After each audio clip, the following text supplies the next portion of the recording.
Monsieur le président, madame la ministre, madame et messieurs les rapporteurs, mes chers collègues, la mission Travail et emploi apparaît comme une grande sacrifiée du projet de loi de finances pour 2019. Par rapport au budget de l'année précédente, la baisse du nombre de crédits pour l'action de l'État en faveur du travail et de l'emploi est drastique.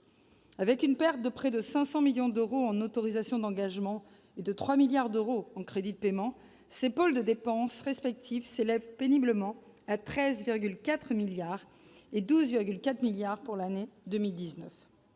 Malheureusement, ce tournant budgétaire ne résulte pas d'une embellie majeure sur le marché de l'emploi en France. En effet, si l'indicateur de l'INSEE pointe une baisse de 0,5 point du taux de chômage au deuxième trimestre de l'année 2018, ce dernier semble s'être stabilisé à 9,1 % de la population au troisième trimestre, soit plus de 2 730 000 chômeurs, toujours à la recherche d'un travail dans notre pays.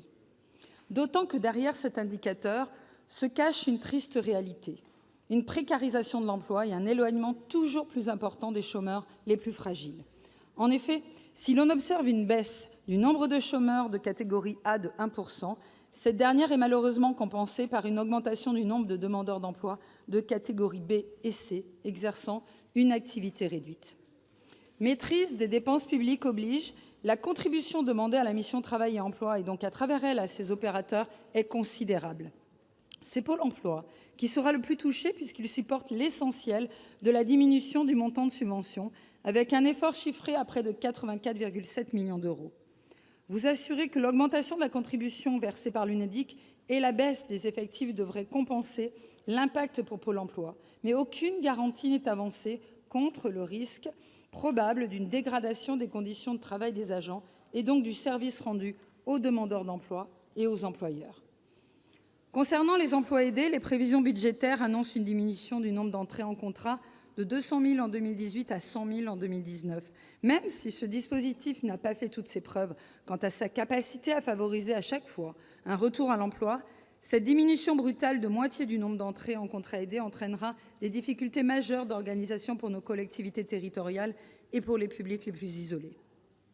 Dans le même temps, la mission Travail et emploi permet de conforter le lancement du grand plan d'investissement dans les compétences en faveur de la formation et de l'accompagnement de 2 millions de jeunes de 18 à 25 ans, aux fins de les armer pour satisfaire aux nouvelles exigences du monde du travail. Pourtant, les missions locales chargées de la mise en œuvre de la garantie jeunes verront leur dotation diminuer. C'est incompréhensible. Il faut un véritable changement d'échelle. Le combat contre le chômage et la précarisation du travail ne peut être mené exclusivement par l'État. De nombreuses politiques territoriales sont d'ores et déjà orchestrées dans nos métropoles ou en milieu rural, où les élus locaux agissent sur le terrain en faveur de l'emploi et des compétences. Des initiatives qui fonctionnent. Le PIC ne saurait atteindre les objectifs fixés sans les fers de lance que représentent ces plateformes locales d'animation et d'ingénierie que sont les PLI, les plans locaux pour l'insertion et l'emploi, et les MDE, les maisons de l'emploi.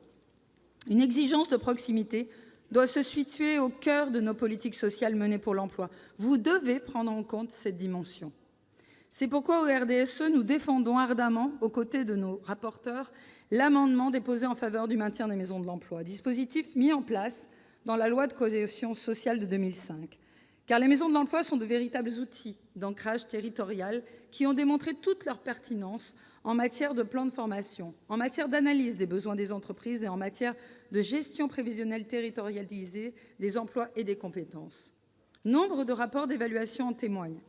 Lieu reconnu d'ingénierie territoriale et de construction collective de l'emploi, les 106 maisons de l'emploi réparties sur le territoire français sont portées par plus de 15 000 communes et plus d'1,5 million d'entreprises.